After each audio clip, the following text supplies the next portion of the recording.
Boa noite, é uma alegria estarmos juntos para adorar ao Senhor, privilégio que temos, uma bênção de podermos refletir na palavra de Deus e sermos desafiados a adorá-lo cada vez mais e melhor. Deus esteja abençoando aí a Umbref na sua diretoria, abençoando cada jovem que pôde estar aqui e que tem batalhado no mundo caído, no mundo corrompido e tão cheio de pecado.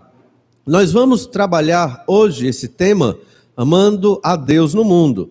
Embora tenha a palavra amor, não se refere a amar necessariamente a amar ao próximo, mas é um livro que trata de cosmovisão. É um livro sobre cosmovisão cristã. E se você não tem familiaridade com o termo, é interessante nós irmos desenvolvendo aqui o gosto pelo estudo da cosmovisão. Tem muitos livros, nós vamos apresentar alguns, esse é um.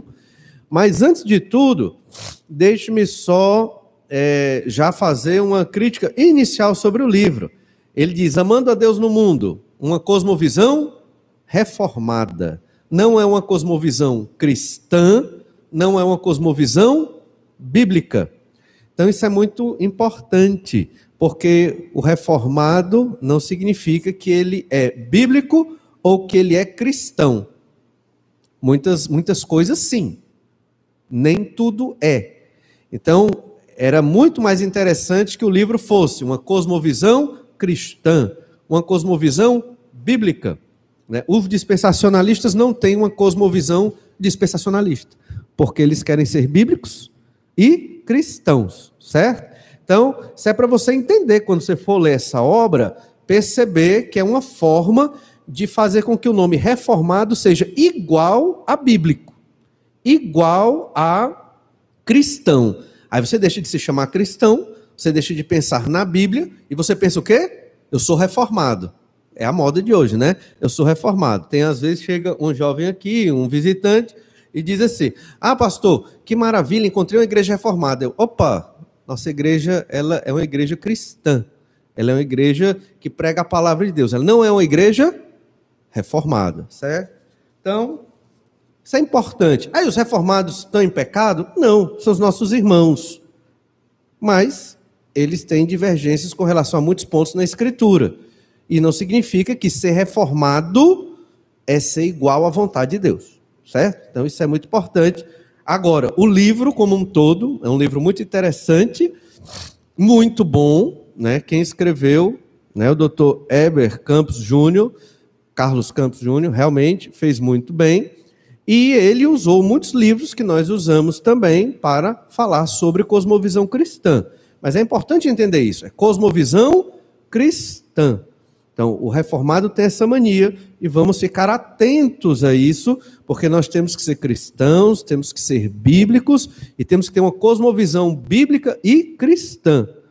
Não necessariamente a cosmovisão reformada. Mas o livro trata de cosmovisão. O que é cosmovisão? É o que nós vamos abordar. Ele vai nos mostrar, vou citando aqui, alguns exemplos de cosmovisões, certo? Então você tem o teísmo. O teísmo se refere a uma cosmovisão que fala de Deus. O cristianismo é teísta, mas você tem também o islamismo, é um tipo de teísmo, não deixa de ser, e o judaísmo também.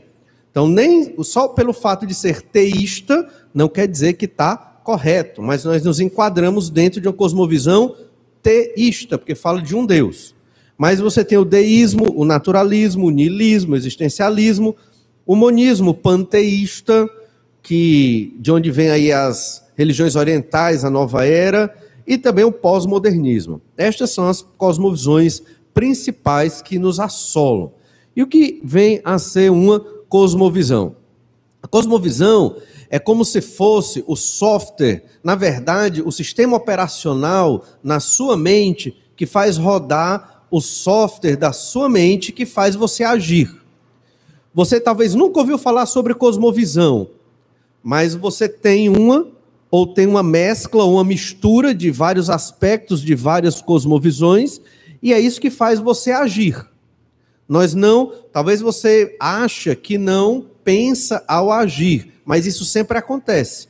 ou conscientemente ou inconscientemente. Exemplo, no momento que você diz assim: vou estudar para passar num vestibular de medicina. Por que você vai estudar para passar no vestibular de medicina? Você responde: porque paga bem, eu quero ganhar dinheiro. Essa é uma cosmovisão ateísta, materialista, porque você estuda para passar num concurso, numa prova, num vestibular, para fazer uma faculdade, porque você quer ter dinheiro. Ah, mas e não está errado, não tem que ter dinheiro? Claro que sim, a gente precisa de dinheiro para viver.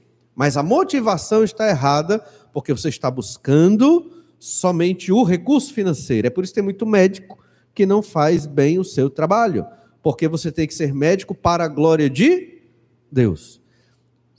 Pastor, estou estudando para fazer um concurso para medicina. Mas por quê? Porque eu quero glorificar a Deus nessa função como médico. Quero glorificar a Deus como professor, quero glorificar a Deus como engenheiro, quero glorificar a Deus como vendedor, vou glorificar a Deus com aquela função que Deus tem me colocado para fazer.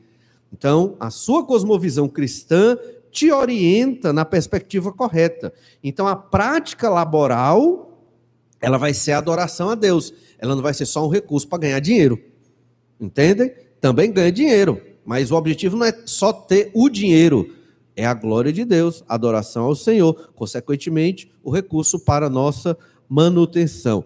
Então, todos nós agimos baseado em cosmovisões. Muitos crentes ainda não estão sendo guiados de uma maneira mais plena por uma cosmovisão cristã. É interessante conhecer as outras cosmovisões para que você, obviamente, também entenda como você se apresenta na prática vivendo debaixo de uma cosmovisão cristã, fundamentado por uma cosmovisão cristã. O naturalismo, por exemplo, é a cosmovisão que fundamenta os cursos na universidade.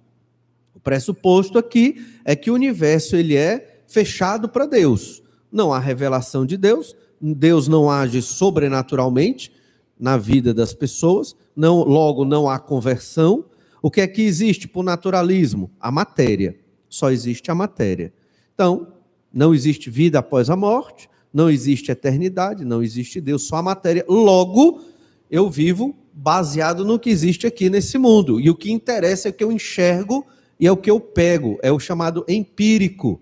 Entende? Se você é um crente e vive baseado só nas coisas desta terra, mesmo que sejam as coisas lícitas, se a sua alegria, sua esperança, sua felicidade se resume a este mundo, o que é que o apóstolo diz? Somos os mais miseráveis, infelizes de todos os homens. Por quê? Porque está indo contra a cosmovisão cristã. Mas esse é o fundamento que nós encontramos na universidade e no mundo, de modo geral, é um dos. Não vamos falar, obviamente, de todas as cosmovisões aqui, mas vamos seguir um pouco do que nos apresenta o livro, que foca numa cosmovisão cristã, embora ele chame de reformada, mas é uma cosmovisão cristã e bíblica na maior parte do livro. Mas antes de continuar, deixe-me falar só um pouquinho do existencialismo. O existencialismo é uma cosmovisão que fundamenta a pós-modernidade e que muitos de nós vivemos e nem percebemos. O existencialismo, ele trouxe, entre aspas, uma solução para a questão naturalista. Que solução foi essa? Se o naturalismo diz que só existe a matéria, como é que eu trato as questões da alma, da psique? Onde entra isso? Porque não é matéria, eu não pego. Então, como é que eu resolvo, explico o pensamento, as emoções, essas questões e até uma suposta espiritualidade? Como é que você explica isso? O existencialista, ele teoricamente dividiu o homem em duas partes. A parte objetiva e a parte subjetiva. Na parte objetiva, o homem é esse físico aqui, o ser humano.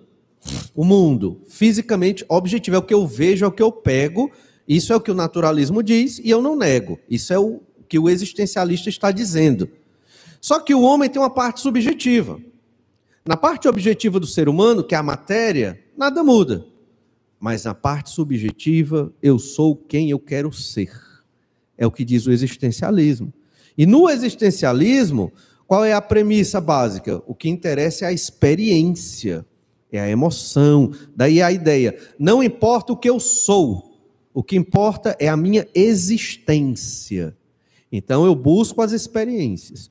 Essa forma, essa cosmovisão, essa forma de pensar pós-moderna, ela influenciou a nossa sociedade de tal maneira que as igrejas evangélicas vivem baseado nisso. Muitas igrejas evangélicas no Brasil e no mundo não estão fundamentadas no que a Bíblia diz, a revelação de Deus, o ser de Deus, a essência, mas estão fundamentadas na experiência humana. O que é que eu sinto? O que é que eu experimento?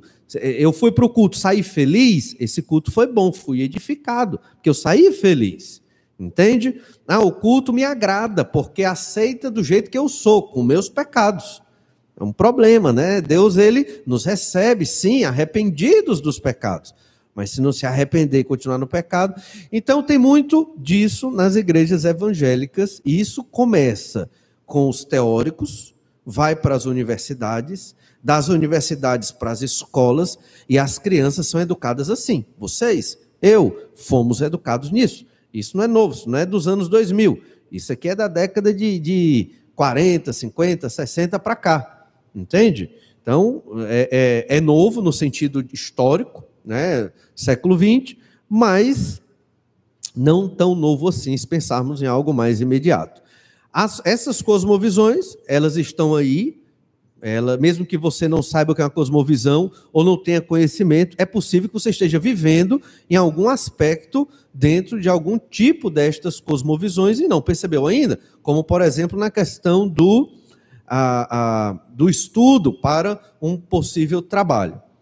Outras cosmovisões que nós conhecemos também são o humanismo, o iluminismo, fé na razão, fé no progresso e a fé na tecnologia, o modernismo, o ateísmo, liberalismo, a narrativa diferente do progresso, o marxismo, que também é outro tipo de cosmovisão, o consumismo e globalismo ou globalização, como alguns chamam, e o próprio islamismo. São cosmovisões muito atuantes no mundo hoje. Cosmovisão, o termo diz, é um modo de você enxergar as coisas, mas é mais do que isso. É o que movimenta o homem, é o que faz o homem agir, o ser humano, é o que nos faz pensar e agir do jeito que nós queremos pensar e agir. E nem sempre é uma cosmovisão cristã. Né? Poderíamos ficar falando de várias dessas cosmovisões, mas não é esse o propósito aqui. Só lembre, só um detalhe importante, é que cosmovisão também é chamado de ideologia, só que a ideologia é o termo próprio dos marxistas. Mas existem vários tipos de ideologias que orientam a nossa vida em sociedade. E elas têm muitos problemas, muitos erros. Um dos erros clássicos que se comete hoje é dizer que um liberal, ele é igual a um cristão, a um crente. O liberalismo é a ideologia dos crentes. Não existe. O liberalismo tem problemas também, como o socialismo tem, o comunismo tem, o marxismo tem, e várias outras ideologias conservadoras e nacionalistas que, em alguns aspectos, ficam parecidos com a cosmovisão cristã, mas tem muitos problemas, muitas dificuldades. E o crente? Qual é a ideologia que o crente tem? O crente não tem ideologia. O crente, ele é um cristão. Nós temos uma cosmovisão cristã.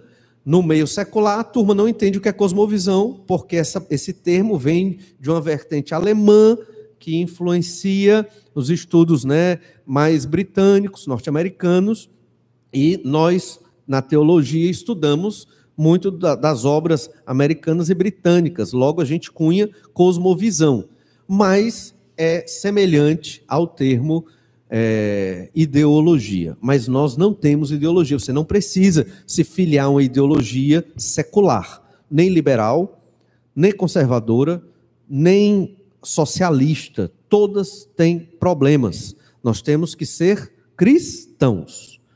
Mas cristão não é uma religião? Exato. Né? Mas a revelação do Senhor Jesus Cristo, de Deus na Bíblia, ela nos dá o fundamento para tudo o que uma ideologia se propõe a responder. Só que responde da maneira correta porque vem de Deus e é a revelação de Deus. Algumas perguntas devem ser feitas para nós compreendermos o que é uma cosmovisão. E aqui é uma obra do James Sire, que é um dos grandes estudiosos da cosmovisão cristã, que o próprio Heber Campos cita no livro que a gente está estudando, só que eu tirei direto da obra do Sire aqui essas perguntas e ele aborda isso no livro. Então, primeira pergunta, qual é a realidade básica da vida? A resposta a essa pergunta para o crente é Deus. Deus é a realidade básica da vida, é a base da vida. Tudo que você vai responder com relação à economia, à política, ao casamento, à família, a resposta está onde? Em Deus. O que é que o naturalismo fez? Qual é a realidade básica da vida? É a matéria. Não tem Deus. Então, acabou Deus ali, Deus não importa. Uma segunda questão, qual é a natureza do mundo que nos rodeia? Então, naturalismo vai dizer o quê? Eu só estou comparando para a gente pegar a cosmovisão cristã.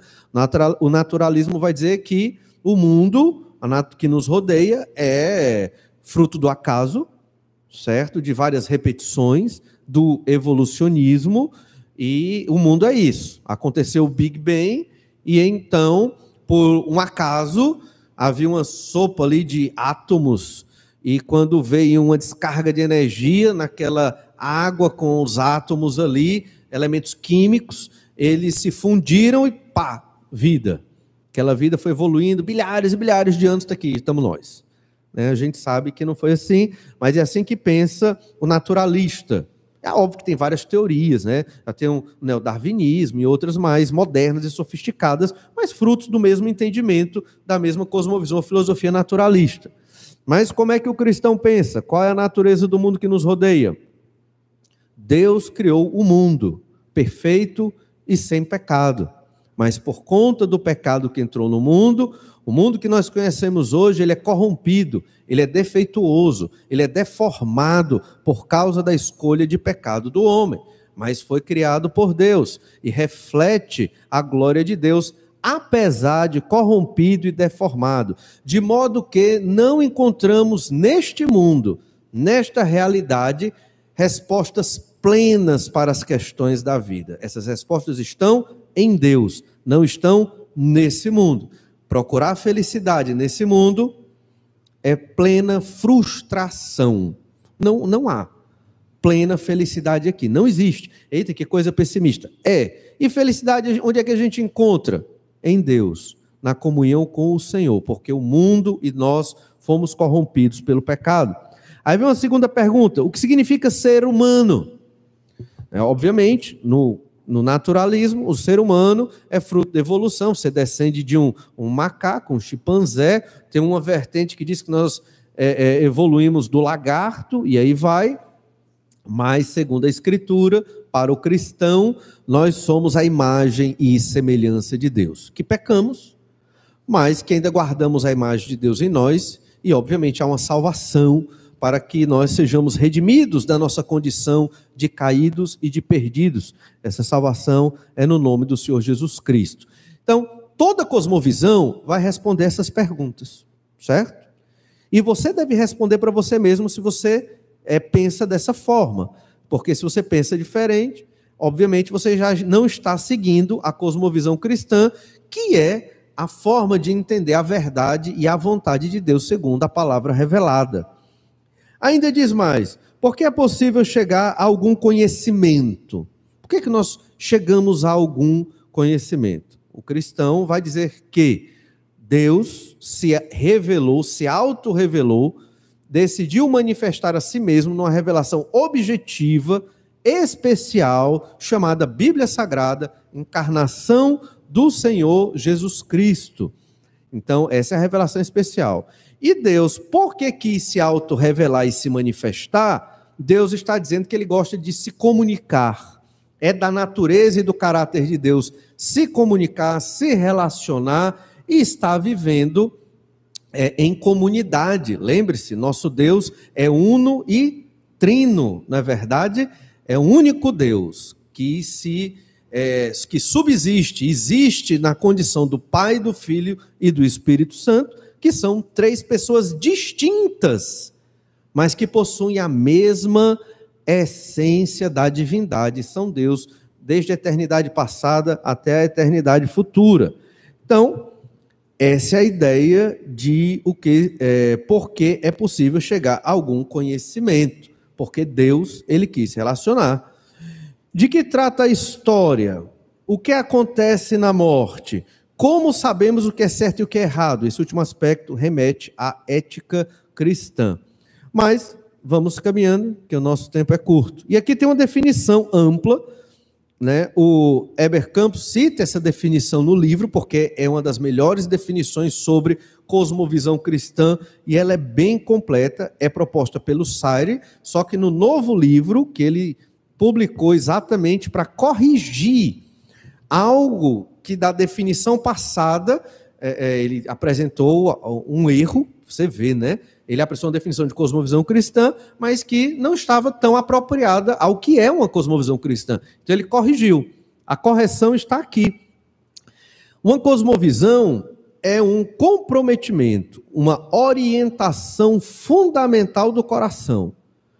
Então essa foi a correção. Na primeira definição do Sayre sobre cosmovisão cristã, ele vai dizer que a cosmovisão é um pressuposto.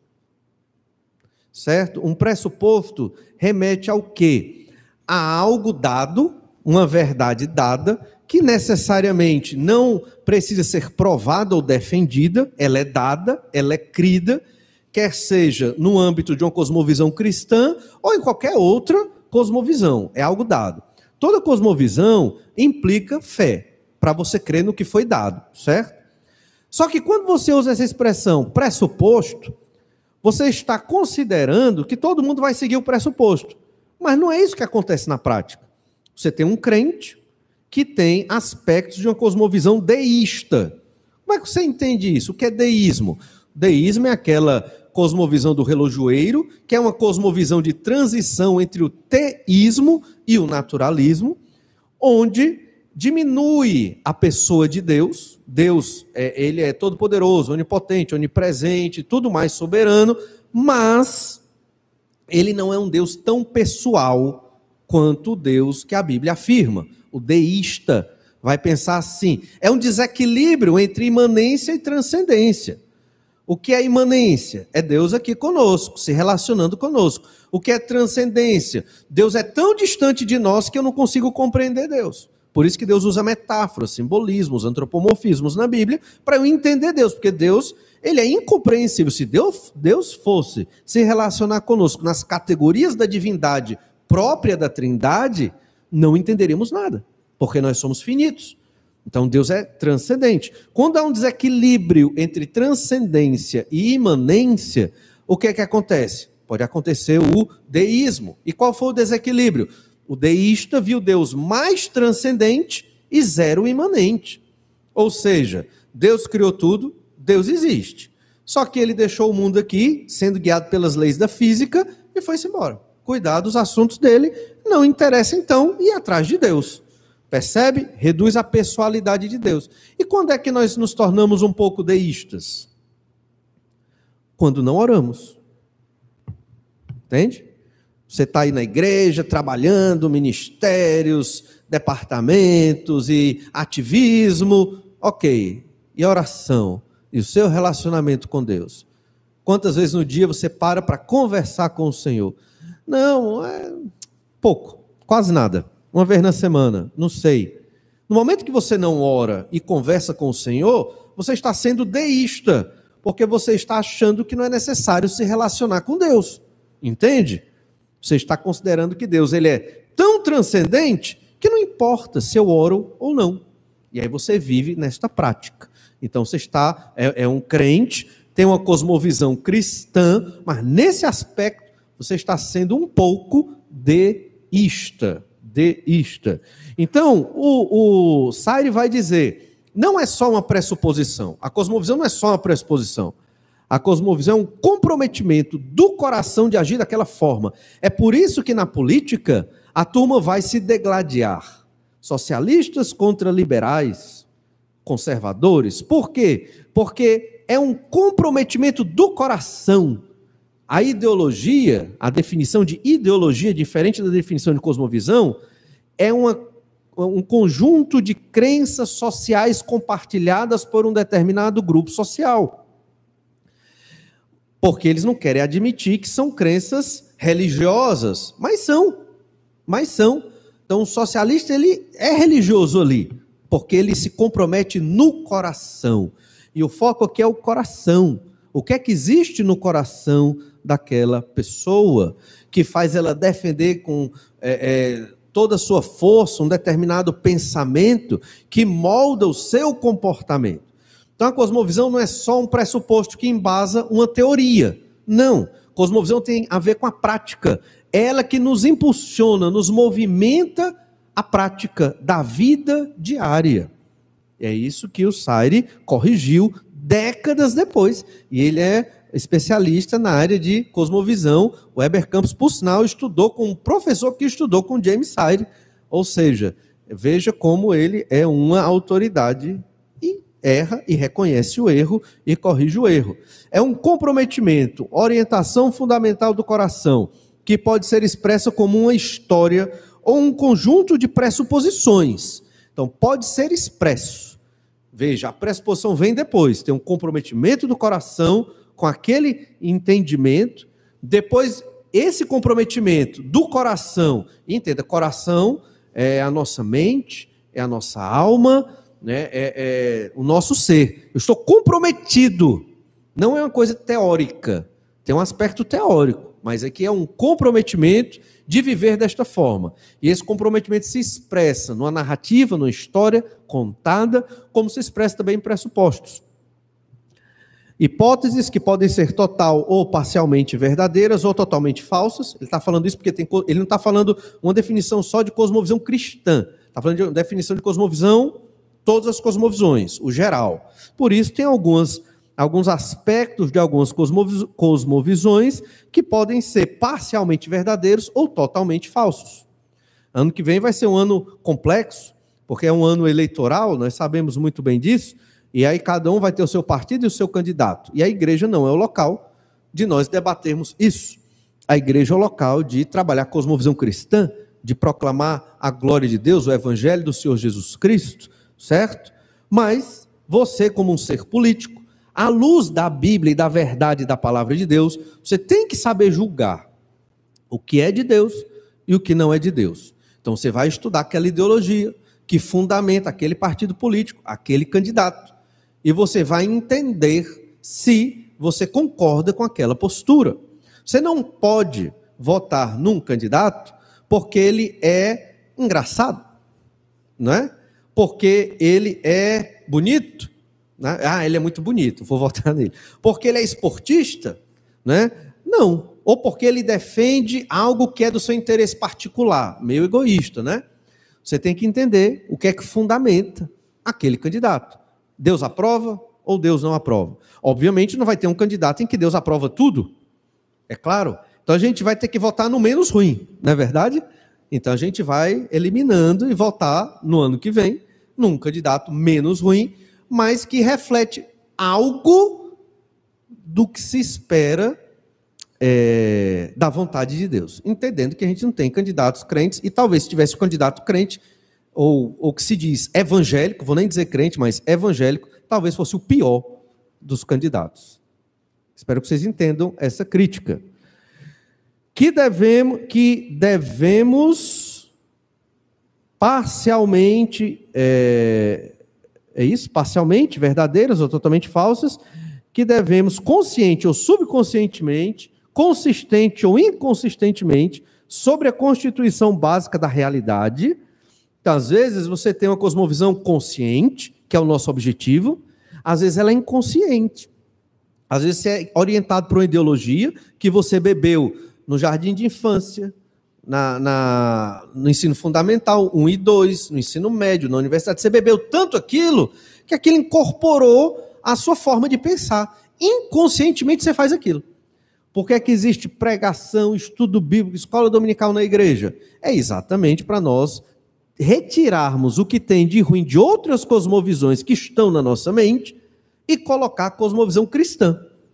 E é baseado nessa cosmovisão cristã, que deve ser consciente e até subconsciente, se possível, e tem que ser consistente, é que nós vivemos nesse mundo. Por isso o tema, amando a Deus no mundo. Então, você vai ouvir uma música. Você tem que saber se essa música glorifica a Deus. Muitas músicas evangélicas não glorificam a Deus. Hinos do cantor cristão não glorificam a Deus. Estão errados teologicamente, são hinos arminianos. Entende? Amilenistas. Não glorificam a Deus. Não devemos cantar. Ah, mas está no cantor cristão. É hino. Está errado. E muita música evangélica também está errada. Que se você ouvir, é terrível. É pior do que certas músicas seculares.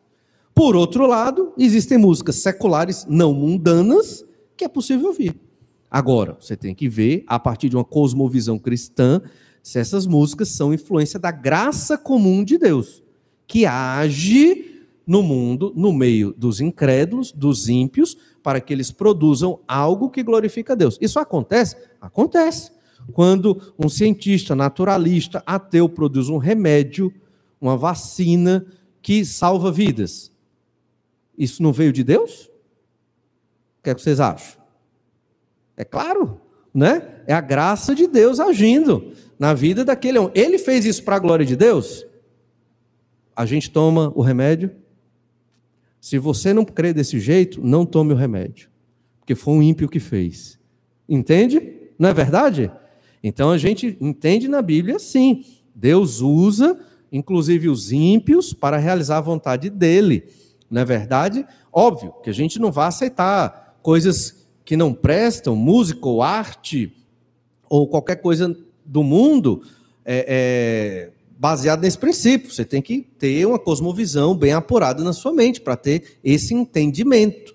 E você tem que ser responsável e maduro por suas decisões. Você vai na universidade, então você vai ter um conteúdo marxista muito forte, principalmente no curso de humanas. Então você tem que ter um fundamento bíblico forte para você discernir. Até porque se você citar, dependendo do curso, um autor que não é daquela referência marxista, socialista, e for um autor liberal ou capitalista, provavelmente seu trabalho vai ser reprovado e não vai ser aceito. Eu fiz uma pós-graduação uns anos atrás na cultura greco-romana. O nome é pós-graduação em cultura clássica, trabalhando em cultura greco-romana. Disciplina era o amor grego. E, obviamente, o professor defendia esse tipo de amor, né, homossexual. E eu fui baseado, ele defendia o amor homossexual baseado na antiguidade do costume grego e romano. Aí eu tive uma ideia brilhante na minha cabeça, né? Eu vou escrever o meu trabalho, que eu tinha que escrever um trabalho para essa disciplina, e eu vou citar os textos da lei de Moisés, que são mais antigos do que os textos gregos e romanos, que o professor está citando, para contra-argumentar o argumento dele acerca da antiguidade. Certo? E eu citei, escrevi 10 páginas, fonte 10, espaço simples, né, fiz tudo, feliz da vida, o professor vai reconhecer, vai crer no Senhor Jesus Cristo, né, será salvo. O professor me deu 5. Cachorro. O professor me deu 5. Né? E eu disse, tá certo, tudo bem. Aí ele disse, refaça o trabalho. Tá certo. Aí o que foi que eu fiz? Fiz um teste. Eu vou pegar o mito de Eros e Psique, um mito muito conhecido, né? Quem estuda cultura greco-romana. Eu vou fazer uma análise do mito de Eros e Psique e vou entregar para o professor. E fiz uma coisa bem superficial. Aí tirei um 9 alguma coisa. Entende? Não há espaço para questionar a cosmovisão naturalista na universidade. Não há espaço, certo? Você será rechaçado, reprovado, rejeitado e não vai ter espaço. Estratégia: estude a palavra de Deus, faça o seu curso na universidade. Se Deus te vocacionou para o magistério, aí faça a sua pós-graduação, seu mestrado, seu doutorado, passe em tudo, faça o concurso, entre na federal e aí você expressa a sua fé já lá dentro. Óbvio, pode expressar antes, claro, de uma maneira, né, cuidadosa. Mas se você faz isso, aí você entra lá na universidade e você vai poder abrir um grupo de estudos sobre, por exemplo, análise do discurso religioso. Só que você não vai trabalhar o budismo, nem vai trabalhar o espiritismo, você vai trabalhar os textos bíblicos. Tem uma professora em Portugal que ela trabalha estudo do gênero textual na Bíblia. Entende? Então, aí a gente acaba colocando a mensagem da palavra de Deus dentro do contexto universitário e é uma bênção para os estudantes ali, que infelizmente não tem muito subsídio, né? E ficam sofrendo sozinhos ali. Essa definição, então, ela diz sobre a constituição básica da realidade. A nossa cosmovisão nos ajuda a entender a constituição básica da realidade. Se você entende a Bíblia, a palavra de Deus, a cosmovisão segundo o que Deus revelou na Escritura, você olha a realidade ao seu redor com outros olhos. Uma desgraça, uma dificuldade, você entende como uma oportunidade de glorificar o nome de Deus. E não como um motivo para a sua depressão. Entende? Então você entende a realidade pela ótica divina. Oportunidades para glorificar o nome do Senhor. Mas, se você encara a realidade numa perspectiva ateísta, materialista, naturalista, existencialista, então vai gerar muito sofrimento e muitas dificuldades. E por fim, e que fornece o alicerce sobre o qual vivemos, movemos e possuímos o nosso ser. Olha como é profundo. Você vive, você se move aqui, você possui o seu ser baseado numa cosmovisão cristã. Lembra quando o Ronaldo Fenômeno fez aquele corte super ridículo? Que era um triângulo, né? Não sei se vocês lembram disso. Eu devia ter colocado no slide, né? Mas ridículo. Todo mundo cortou igual. A moda não pegou. Era tão ridículo que a moda não pegou, mas todo mundo fez igual. Ou quando o Neymar corta o cabelo aqui do lado, aí tá os jovens na igreja, tudo, né, cortando o cabelo do lado. O que é isso? Estão seguindo uma cosmovisão. Talvez, vou chamar aqui de a cosmovisão futebolística, brincadeira. Não, estão seguindo uma cosmovisão pós-moderna, né? Buscando ídolos da pós-modernidade, que é um jogador de futebol, é um cantor, uma cantora, entende? São esses ídolos pop. É uma cosmovisão pop, é uma cosmovisão pós-moderna. E se identificam. Quando você corta o cabelo, usa uma roupa, você está dizendo algo, você está transmitindo uma mensagem. Nada é neutro. Não existe nada neutro nesse mundo. Então você está passando uma mensagem. E essa mensagem, muitas vezes, ela é captada por quem está olhando para você e conversando com você. Nós não devemos ser legalistas, achando que certo corte de cabelo, certa roupa, certo adereço nos faz mais santos. Não. Mas nós devemos entender que uma cosmovisão cristã orienta a nossa prática de fé. Os crentes se tornam mais simples. Eu posso até ter um salário que me dá um recurso, mas eu tenho que gastar tudo, né, com bolo de chocolate, esbanjando, com viagens. Então, por que eu não pensei logo em bolo de chocolate? Por que será, né? Acho que reflete o momento da minha dieta atual. Mas a ideia é que você pode investir na obra missionária, não é verdade? Às vezes nós temos recursos, recebemos recursos, o dinheiro é tão pouco. Será que é pouco ou será que eu não estou administrando bem? E por que eu não retiro parte desse valor para investir na obra do Senhor? Certa vez, numa conferência missionária, um irmão teve um momento do parlamento, os irmãos fazem perguntas, e o irmão me perguntou: pastor, por que as nossas igrejas não investem tanto em missões? E a resposta, na hora foi, por causa da cosmovisão chamada consumismo. Todos somos muito consumistas.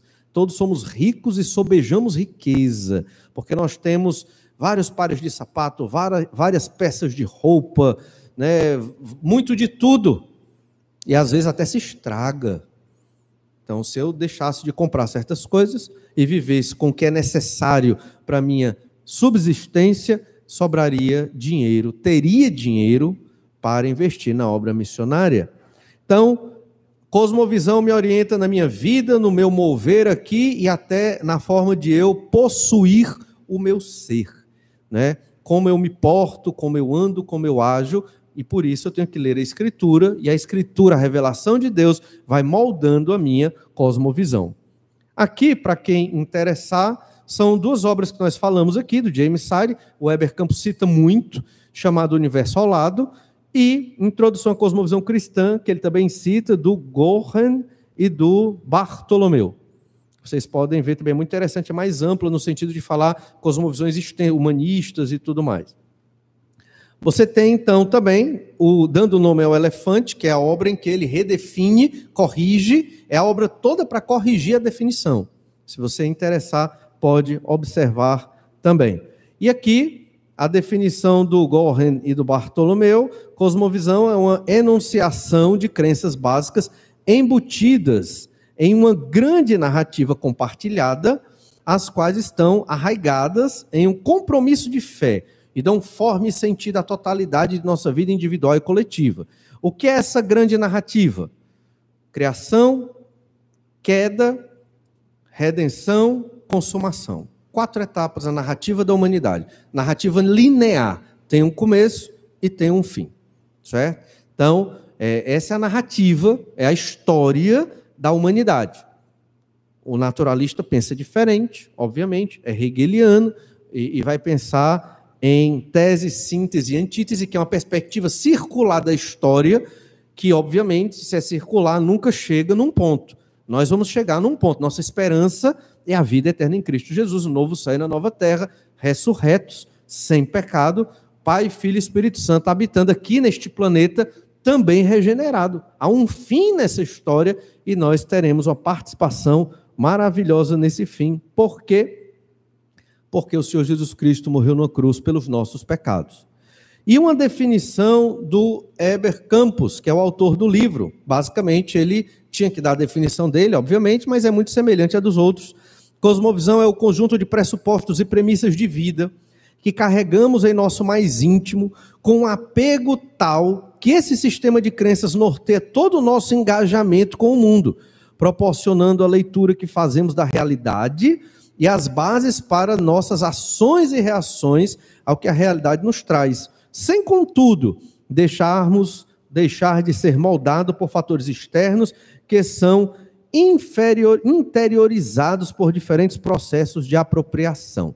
Ela é complexa também, mas é muito clara, nítida aí, e ele vai falar de pressupostos e premissas, mas que tem também um comprometimento de fé e que orienta a nossa prática.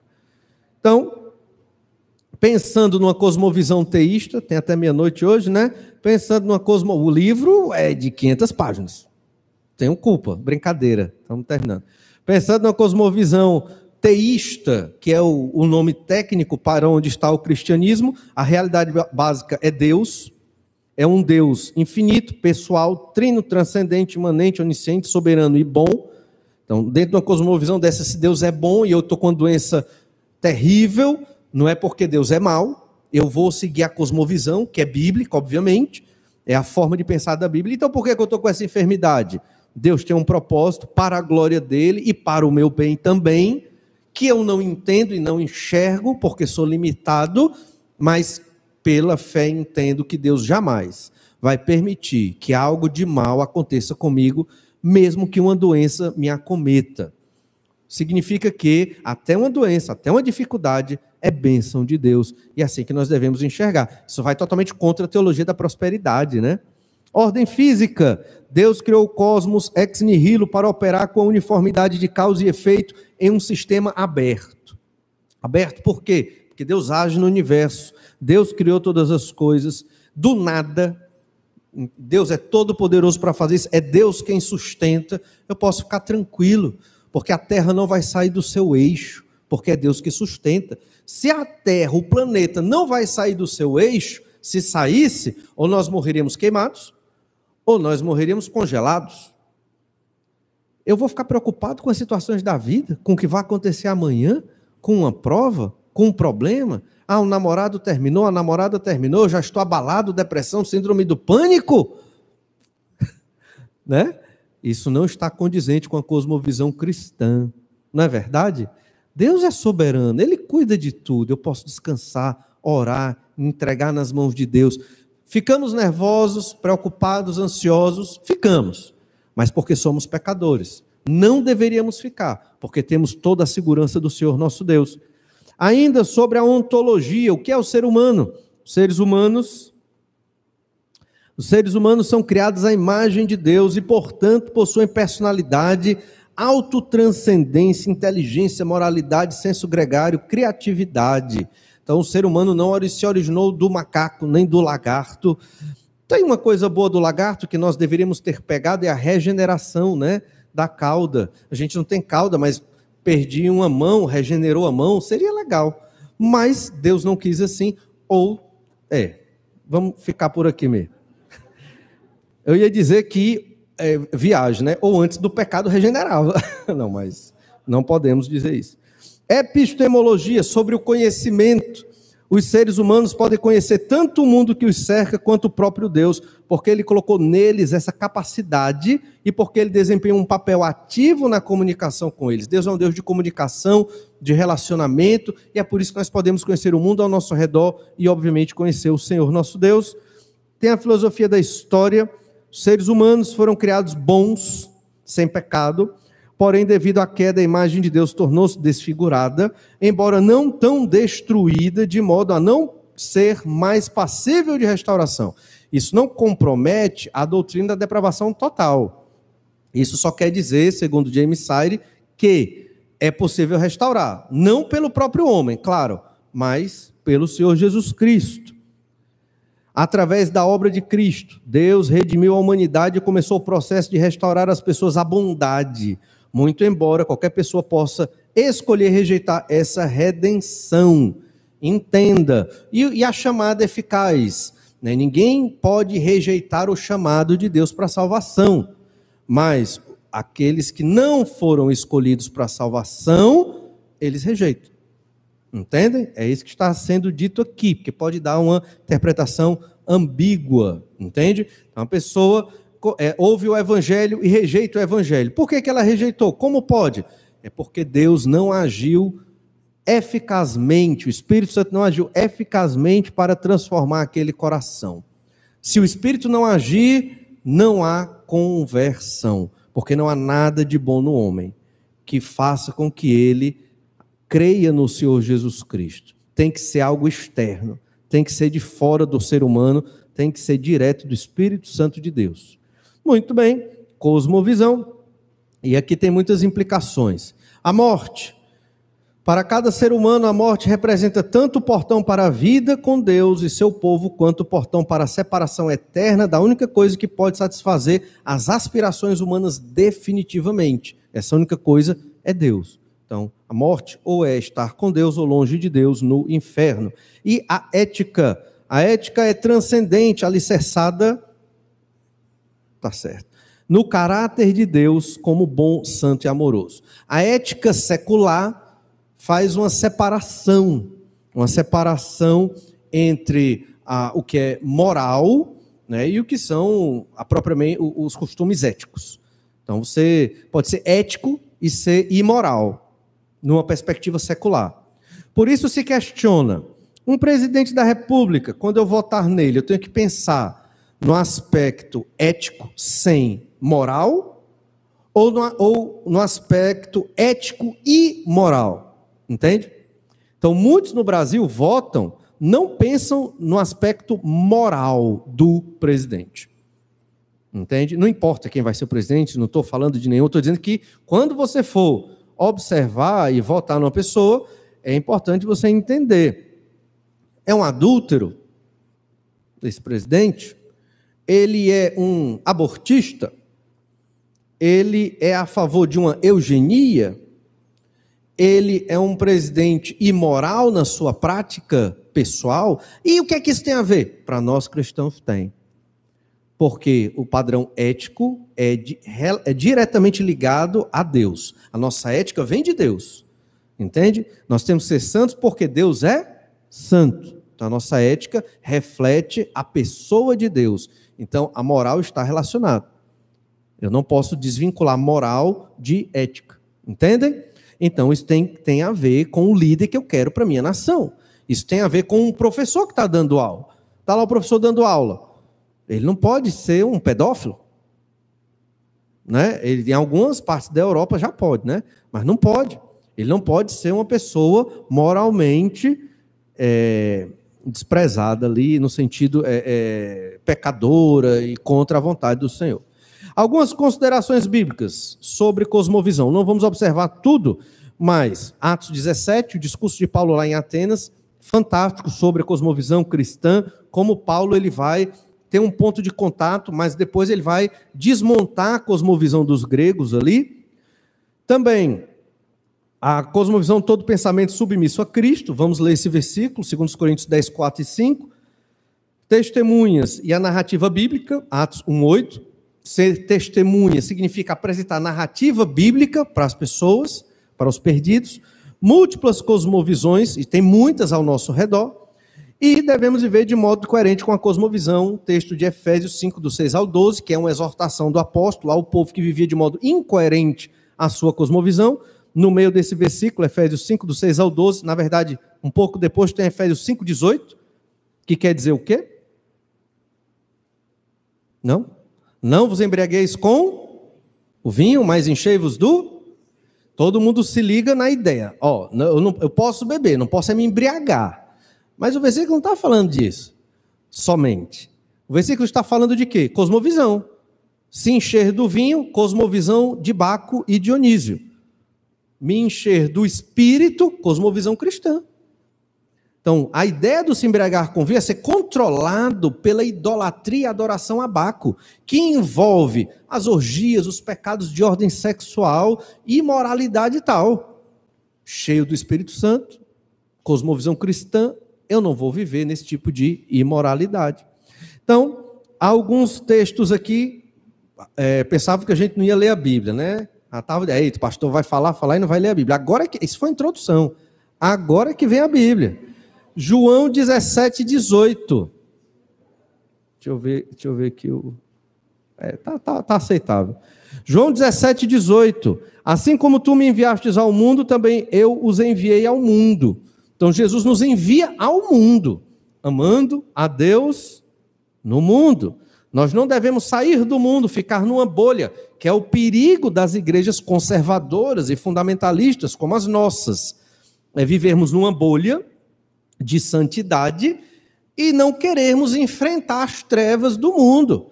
Mas essa é a ideia, nós temos que ser santos como Deus é santo, mas para viver no mundo, para confrontar as outras cosmovisões, não com belicosidade, ignorância, mas com amor, inteligência e o ensino da palavra de Deus.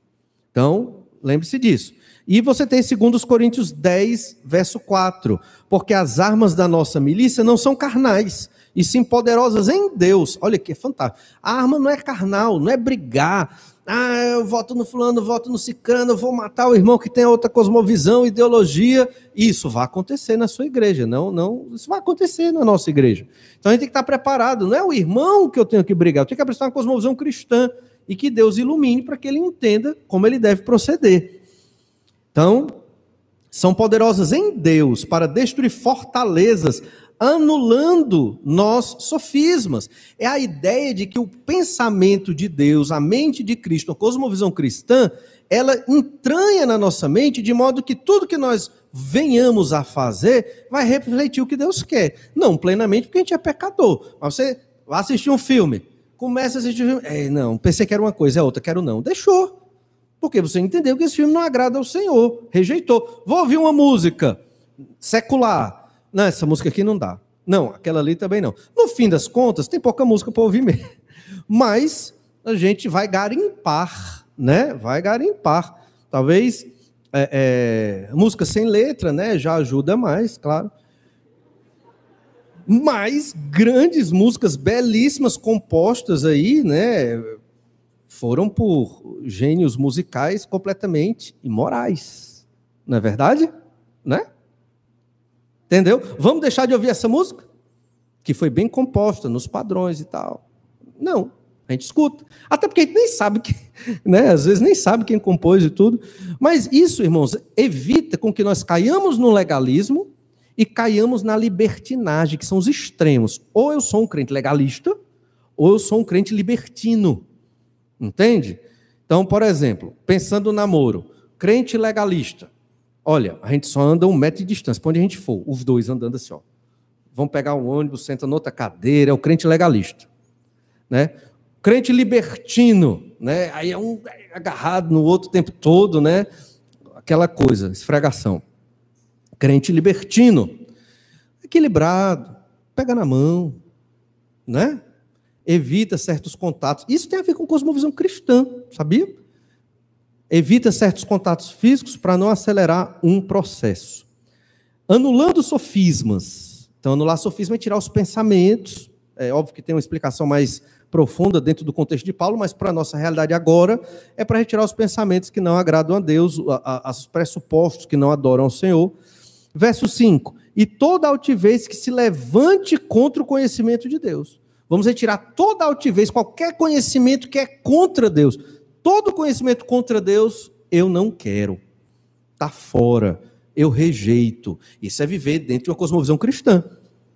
E levando cativo todo pensamento à obediência de Cristo. Todo pensamento cativo à obediência de Cristo. Então, livros que eu vou ler, filmes que eu vou assistir, músicas que eu vou escutar, isso aqui é trazendo para a prática, roupas que eu vou vestir, tem que ser cativos à obediência de Cristo. Não deve ter ninguém monitorando você, mostrando modelo de manequim, não. Você tem que ter um entendimento dado por Deus para fazer isso. Ah, pastor, é muito difícil, é impossível. É não. Não é. Certo? É porque você não quer. Aí seja honesto, honesta. Mas o fato é que nós temos que viver segundo esta cosmovisão que dita a moda, a arte, a cultura. Por sinal, no livro, ele vai falar, é enorme, não dá para falar de todos esses tópicos, mas ele trata no livro como aplicar a cosmovisão cristã a todos esses aspectos. Óbvio que ele vai variar em um momento ou em outro, um pouco diferente. Mas, ainda, Gálatas 5:25, se vivemos no Espírito, andemos também no Espírito. E eu queria mostrar a divisão do livro, duas grandes partes. Cosmovisão, conceito e história, a gente falou um pouco sobre ela no início, e a segunda parte, fundamentos da cosmovisão, exposição e aplicações. Nessa parte, ele vai se propor, Weber Campos, a tratar sobre o livro do profeta Daniel.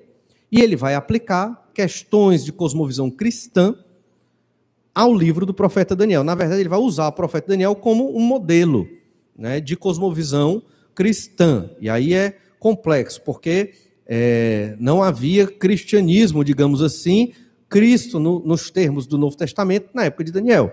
Então, Daniel ele seguia uma cosmovisão bíblica, uma cosmovisão veterotestamentária, digamos assim. Mas, para a gente entender, vamos usar o anacronismo, cosmovisão cristã. E então, mostrando aqui os capítulos do livro do profeta Daniel e os títulos que ele apresentou. No capítulo 1, Deus honra os que não se contaminam. No capítulo 2 de Daniel, que ele trabalha, um reino de outra natureza.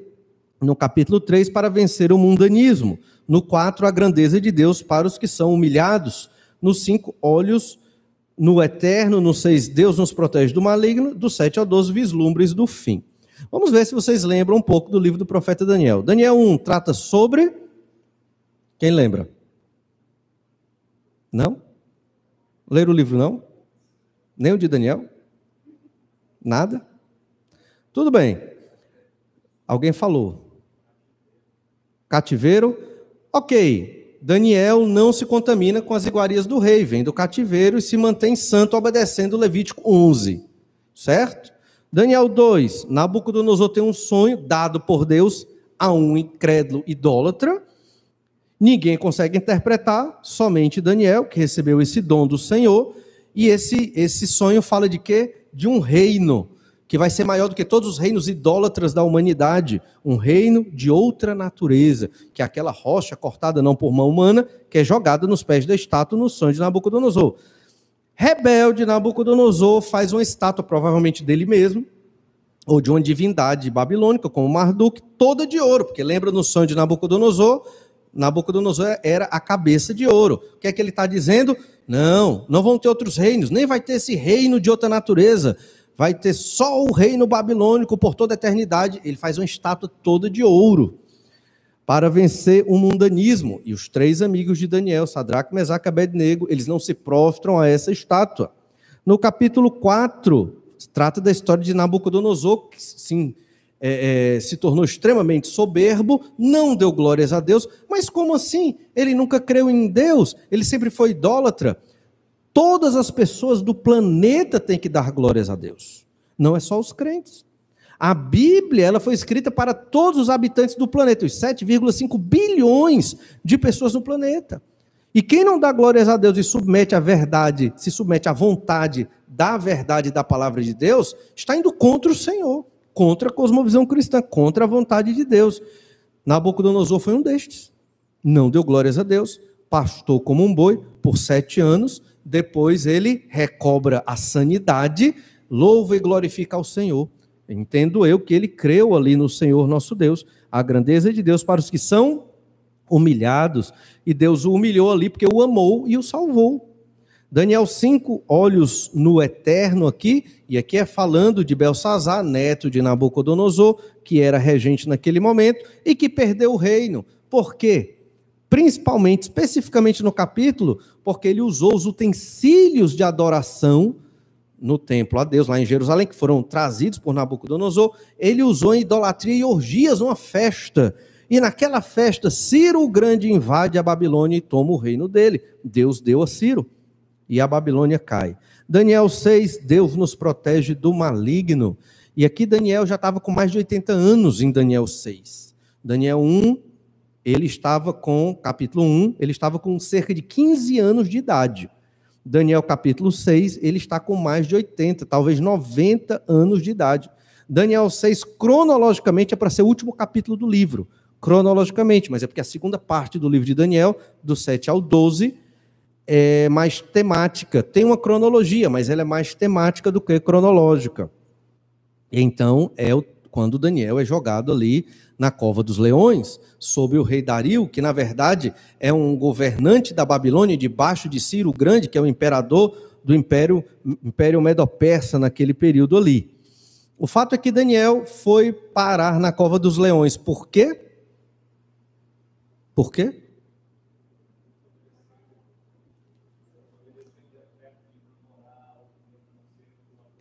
Sintetizando o que o pastor Jaime colocou muito bem, não vale o pastor Jaime, que é o pastor Jaime, mas ele quis orar. É porque ele quis orar.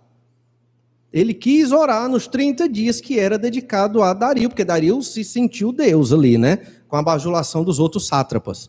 E Daniel disse, não, eu vou continuar orando. Abriu a janelinha, olhou para Jerusalém. Por quê? Porque o templo estava destruído. Ele entendia que não tinha templo, então eu vou orar em direção ao templo, aguardando a chegada do Messias, o Salvador. E então orou, e por isso foi para a cova dos leões. Olha a cosmovisão. O que é mais importante? Meu relacionamento com Deus ou a minha vida física? É isso que nós temos que aprender. É isso que tem que mudar na nossa vida. Nós deixamos Deus por tudo. Estou com preguiça, não vou para a igreja. Estou com preguiça, não leio a Bíblia. Tenho vergonha, não prego o Evangelho. Tudo, temos desculpa para tudo. E não há desculpa para nada. Temos que ter esse tipo de fé de Daniel. Aí você diz, pastor, mas aqui Daniel era muito sábio, ele já tinha quase 90 anos de idade.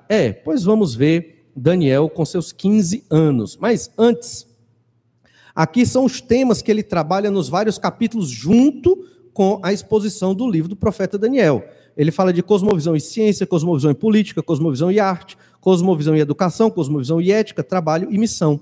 Óbvio que não tem tempo de falar de tudo, tentei falar de alguns aspectos aqui, mas não dá tempo de observar tudo. E então, em Daniel capítulo 1, Deus honra os que não se contaminam. O verso-chave que eu escolhi é Daniel 1:8. Resolveu Daniel firmemente não contaminar-se com as finas iguarias do rei, nem com o vinho que ele bebia. Então pediu ao chefe dos eunucos que lhe permitisse não contaminar-se. Daniel tinha 15 anos. Seus pais provavelmente foram mortos na invasão ou no cerco, melhor dizendo, de Nabucodonosor em 605 a.C., lá em Jerusalém. Era novo. Quem aqui tem 15 anos? Ninguém, né? Nada. Então, todos são mais velhos do que Daniel aqui. E naquela época, quando ele foi levado cativo, ele não era o único dos judeus que foi. Haviam outros. Mas destes judeus e de outros povos, haviam 4 que eram dedicados ao Senhor. E o que era isso? Por que Nabucodonosor trazia adolescentes? Na época não tinha essa categoria de adolescente, 15 anos já era adulto naquela época. Mas por que ele trazia esses adolescentes de 15 anos para a Babilônia? Era o projeto Jovem Aprendiz de Nabucodonosor, certo?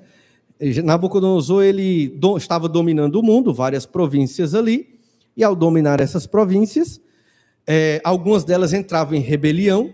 Então, o que é que ele fazia? Ele preparava jovens, desde cedo, desde novos, jovens bem aparentados, fortes, inteligentes. Ele educava segundo a cultura babilônica, língua babilônica, entendimento da Babilônia, os costumes e culturas, dava a melhor comida, a melhor morada, uma espécie de lavagem cerebral naqueles jovens, para que eles se tornassem fiéis à Babilônia, a Nabucodonosor. Quando tinha uma rebeldia numa província, o que é que Nabucodonosor dizia? Pega lá aquele jovem e manda para aquela província para apaziguar a rebelião. Tivesse uma rebelião em Jerusalém, por exemplo, Nabucodonosor mandaria Daniel. Aí Daniel ia lá para apaziguar, manter a paz, não haveria guerra, não haveria problema. Daniel, como judeu, falando com os remanescentes que ficaram, entende-se que não seria necessário despender exército e mais batalha e mais dinheiro, investimento ali para, digamos, diminuir a rebelião.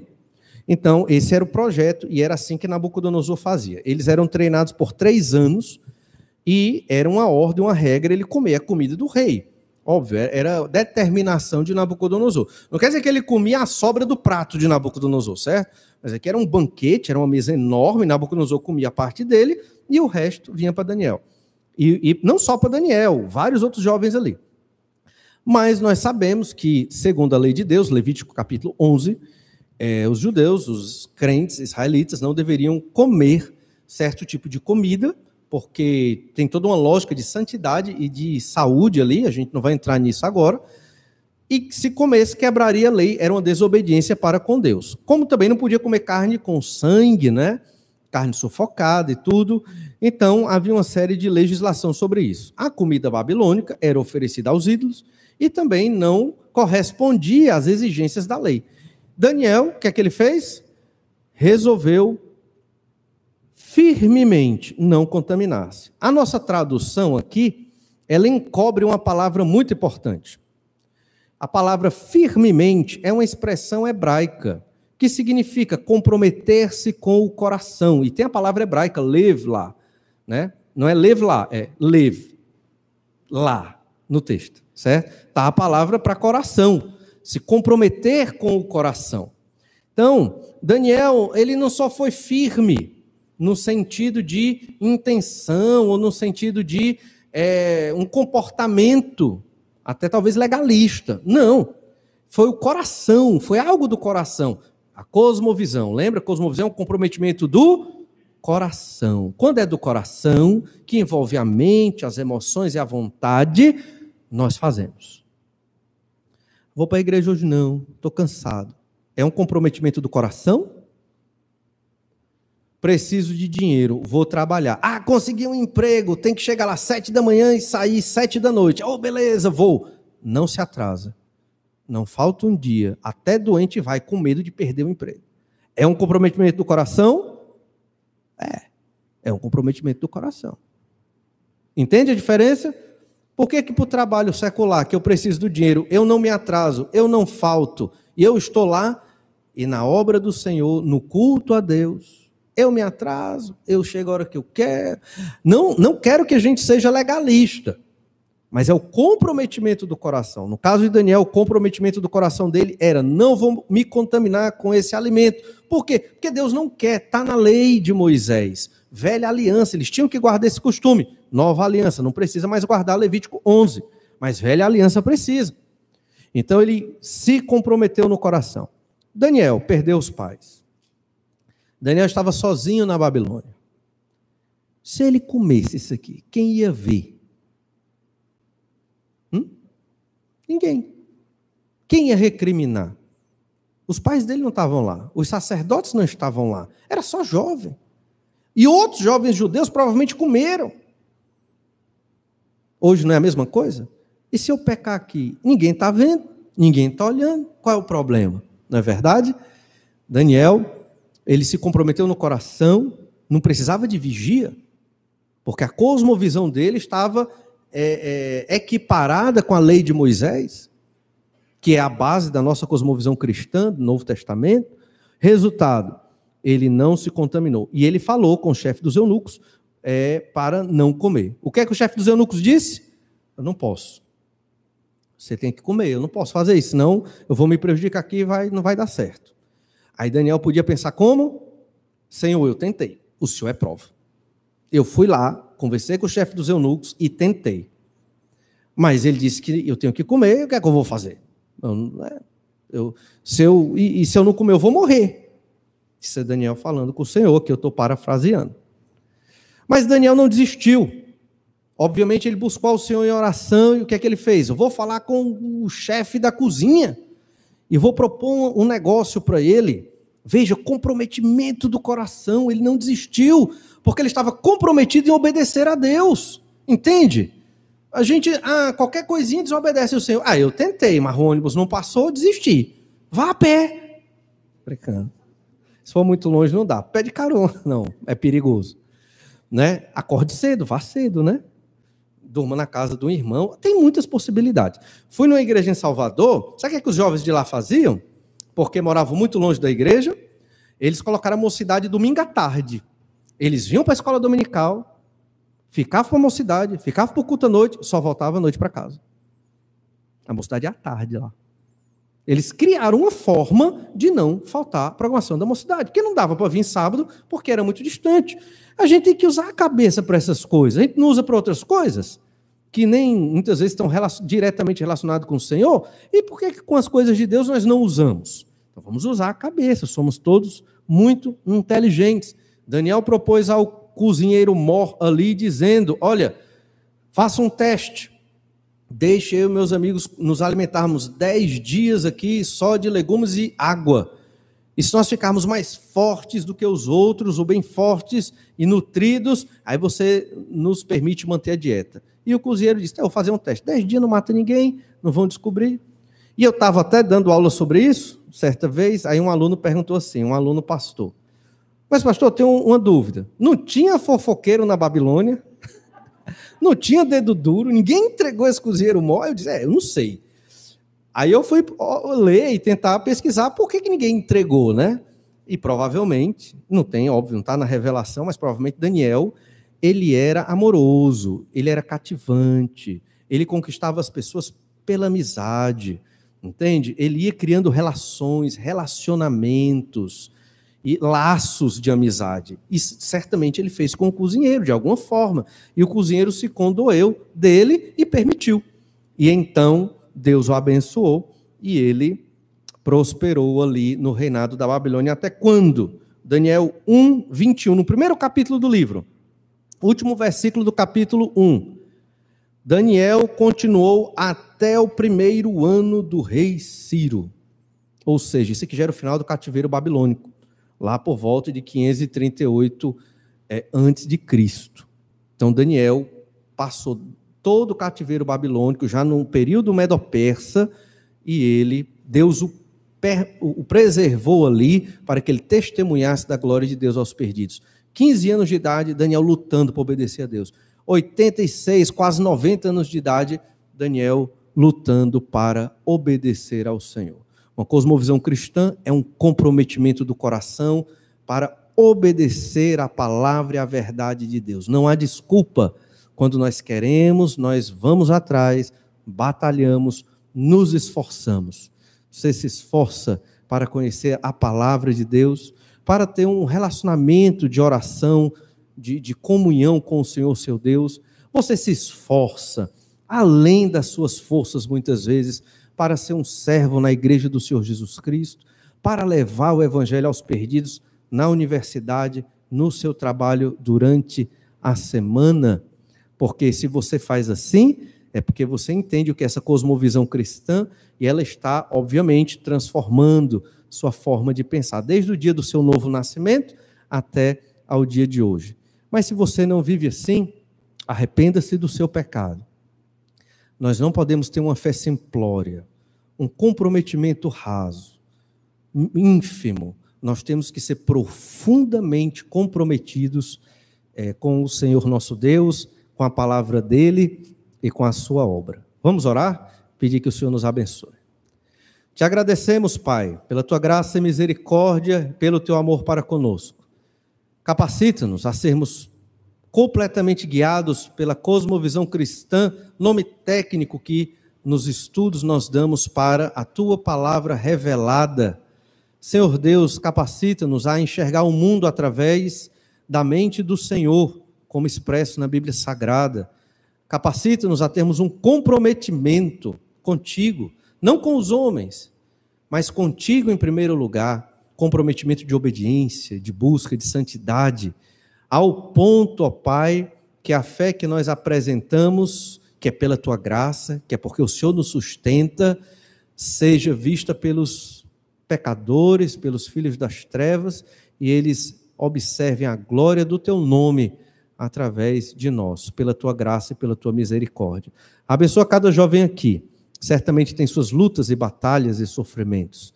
Dá força, Senhor Deus, a cada um deles, para que perseverem firmes, glorificando o teu nome, testemunhando de Jesus até a volta